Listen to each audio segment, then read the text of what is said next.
Yes, class ninth. Now today's topic is balance and unbalanced forces. Force clear है आपको?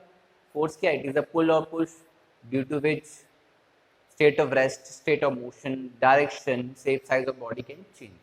तो ना बात करते हैं बैलेंस एंड अनबैलेंस फोर्सेस की. जैसे ये एक ऑब्जेक्ट है, ओके, और इस ऑब्जेक्ट का मास m है और m मास है इसका, और हमने क्या किया? F फोर्स अप्लाई किया.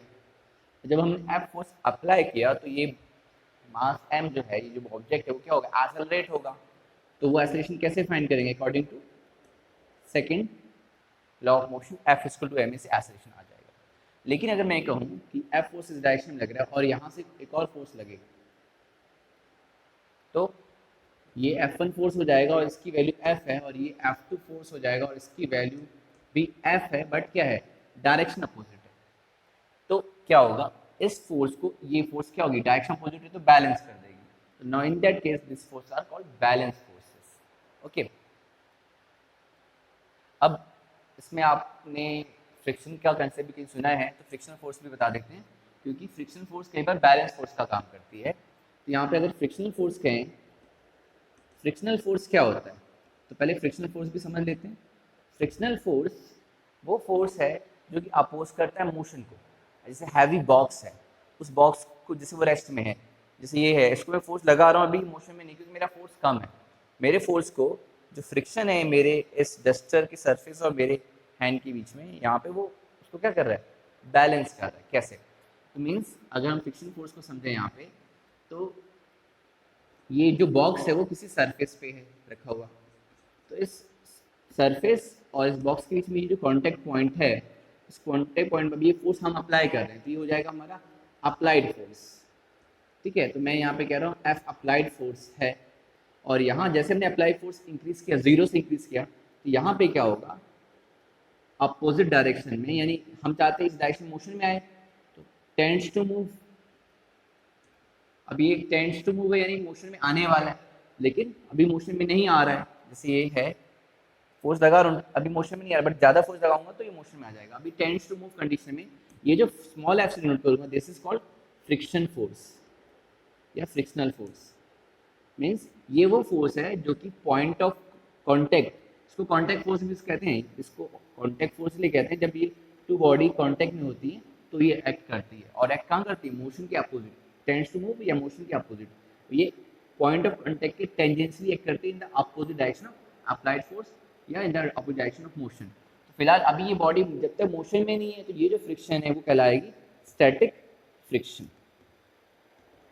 और जैसे जैसे आप फोर्स बढ़ाओगे, ये स्टैटिक फ्रिक्शन की वैल्यू इंक्रीज होगी, और इंक्रीज होकर के मैक्सिमम वैल्यू कहलाएगी limiting force of friction.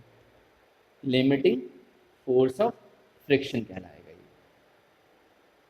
Clear? तो ये फ्रिक्शन का कंसेप्ट है. जब तक ये ऑब्जेक्ट हैवी बॉक्स है, फोर्स लगा रहे हो और फोर्स लगा रहे हो, नहीं मूव कर रहा, बहुत ज़्यादा फोर्स लगाने पे देन ये कम्स टू इन मोशन. जब ये कम्स टू इन मोशन होता है, देन ये जो फ्रिक्शन है वो स्टैटिक से काइनेटिक हो जाता है. तो आप कहेंगे इन that case it become kinetic friction. Okay, तो ये काइनेटिक फ्रिक्शन हो जाता है. तो अब ये मोशन में आ गया. अब काइनेटिक फ्रिक्शन और दोनों इक्वल हैं अप्लाइड फोर्स, तो इस केस में यूनिफॉर्म वेलोसिटी से बॉक्स मूव करेगी. फोर्स क्या? बैलेंस है, तो मोशन में आने पे वो क्या है कि यूनिफॉर्म वेलोसिटी से मूव करेगी. और अगर मोशन में नहीं है तो उस केस में अप्लाइड फोर्स को स्टैटिक फ्रिक्शन बैलेंस कर रहा है. तो इस तरह का कंसेप्ट है आपका बैलेंस फोर्सेस का. अब अगर आपने ये फोर्स फ्रिक्शन से ज़्यादा अप्लाई किया, मान लो ये काइनेटिक फ्रिक्शन आपने कहा कि अराउंड है 10 न्यूटन का, और आपने जो फोर्स अप्लाई किया 20 न्यूटन का, तो नेट फोर्स क्या होगा? नेट फोर्स जो होगा, दोनों अपोजिट डायरेक्शन में, तो नेट फोर्स क्या होगा? Applied minus kinetic friction. ये 20 Newton minus 10 Newton, net force क्या आ जाएगा? 10 न्यूटन. तो नेट फोर्स 10 न्यूटन के अकॉर्डिंग ये बॉडी मूव करेगी. तो अब इस केस में कहेंगे अनबैलेंस फोर्स. तो अनबैलेंस फोर्स क्या होती है? अनबैलेंस फोर्स, अगर हम फ्रिक्शन के अलावा कोई और एग्जांपल लेते हैं, जैसे फ्रिक्शन लेस है, फ्रिक्शन नहीं माना, तो फोर्स अप्लाइड ये F1 है इस डायरेक्शन में, और इस डायरेक्शन में F2, और ये 30 न्यूटन का फोर्स है. तो यहाँ पे नेट फोर्स क्या आएगा? दोनों का डिफरेंस. तो यानी 20 minus 30 minus 10 Newton, that means इस डायरेक्शन में मूव नहीं कर रही, ये ऑब्जेक्ट इस डायरेक्शन मूव करेगा। क्यों? क्योंकि ये जो फोर्स है वो ग्रेटर है, जो ग्रेटर फोर्स होगा वो अपने डायरेक्शन को ले जाएगा, यानी ये m मास की बॉडी इस डायरेक्शन मूव करेगी। एक्सेलरेशन क्या होगा? एक्सेलरेशन होगा नेट फोर्स अपॉन मास, यानी 10 न्यूटन माइनस बता रहा है इस डायरेक्शन में, तो मैग्नीट्यूड ले रहे हैं 10 न्यूटन अपॉन मास क्या है, जो मास गिवन होगा, अगर 2 kg गिवन है तो 2 से डिवाइड कर देंगे और ये आएगा 5 मीटर पर सेकेंड स्क्वायर। तो ये कंसेप्ट है बैलेंस एंड अनबैलेंस फोर्सेस का, जिसमें आपको मैंने फ्रिक्शन भी समझा दिया है। तो फ्रिक्शन कितनी टाइप के होते हैं? फ्रिक्शन फोर्स 2 टाइप के होते हैं, स्टैटिक फ्रिक्शन और दूसरा काइनेटिक फ्रिक्शन। अब काइनेटिक फ्रिक्शन भी आपको बता दूं, एक्स्ट्रा टॉपिक थोड़ा सा समझ लीजिए। काइनेटिक मीन्स जब ऑब्जेक्ट मोशन में होता है। मोशन के 2 तरीके हैं, या तो आप स्लाइड करके ले जाओ, बॉक्स को स्लाइड करके ले जाओ, या तो रोल करके ले जाओ। रोल कैसे? व्हील के थ्रू, आपने बॉक्स में व्हील लगा दिया तो वो व्हील के थ्रू बहुत इजीली मूव करेगा, व्हील रोल करेगा, यानी कोई बॉडी किसी पे रोल करते हुए जाएगी। जैसे सिलेंडर है, सिलेंडर पे तो व्हील नहीं लगा पाएंगे, लेकिन क्या करेंगे, सिलेंडर को क्या करेंगे कि या तो स्लाइड करके ले जाओ या सिलेंडर को ऐसे रोल करके ले जाओगे तो बहुत इजीली मूव करेगी। तो इसका मतलब रोलिंग फ्रिक्शन जो होता है वो स्लाइडिंग फ्रिक्शन से क्या होता है? कम होता है। इसीलिए बेटर है कि किसी को स्लाइड करने के लिए जाना, उसमें व्हील लगा दो और व्हील लगा करके देन आप मूव कराओ, बहुत इजीली मूव करेगा। दैट मीन्स रोलिंग फ्रिक्शन बहुत कम होता है as compare to sliding friction, और sliding and rolling both are the part of the kinetic friction. तो ये कंसेप्ट है balance, unbalance force and force of friction का। और फ्रिक्शन फोर्स को अगर आपको रिड्यूस करना हो तो क्या करना होता है? एक तो वही है, स्लाइडिंग की जगह रोलिंग करके ले जाओ। दूसरी चीज कि आप जैसे आप कोई चीज रोल भी कर रहे हैं, जैसे आपकी साइकिलिंग है, उसमें कई बार बहुत हार्ड चलती है, टफ चलती है, चल नहीं पाती सही से। क्यों? क्योंकि जंग लग जाता है। वहाँ पे प्रॉपर क्या करना है? लुब्रिकेंट ग्रीस करना पड़ता है। जैसे आप जानते हैं यहाँ पे हम लोग इजीली चल पा रहे हैं, तो फ्रिक्शन की वजह से इजीली चल पा रहे हैं। अगर फ्रिक्शन ना हो तो हम स्लाइड कर जाएंगे, हम इजीली मूव नहीं कर पाएंगे।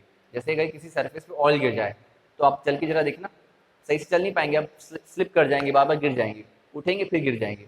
मीन्स फ्रिक्शन एक तरह से हेल्प भी करता है आपको चलने में, है ना, और दौड़ने में भी हेल्प करता है। लेकिन अगर आपकी उसी सरफेस पे क्या हो, ऑयल गिर जाए या वेट सरफेस हो जाए, तो फ्रिक्शन रिड्यूस होने से क्या होगा, आपके स्लिप होने के चांसेस बढ़ जाते हैं। इसलिए रेनी सीजन में क्या होता है, ज़्यादातर आप देखते हो स्कूटी या बाइक क्या होती है, स्लिप हो जाती है। इसलिए जब भी रेनी टाइम सीजन हो तो जब आप टर्न ले रहे हो स्कूटी या बाइक से, तो आप अपनी स्पीड को और थोड़ा कम कर दें as compare to normal days. क्योंकि नॉर्मल डेज में आदत हमने 40 स्पीड से टर्न कर लिया या 30 स्पीड से, तो ये रेनी सीजन में भी हम कर लेंगे, ऐसा नहीं है। वहाँ पे फ्रिक्शन रिड्यूस होने से क्या होता है, स्लिप करने के चांसेस ज़्यादा होते हैं। तो इसलिए हमें ऐसे सरफेस पे थोड़ा संभल के चलना जरूरी होता है। तो इस कंसेप्ट को आप रिवाइज कर लीजिएगा, और कोई भी डाउट या क्वेरी हो मुझसे पूछ सकते हैं। Okay, thank you.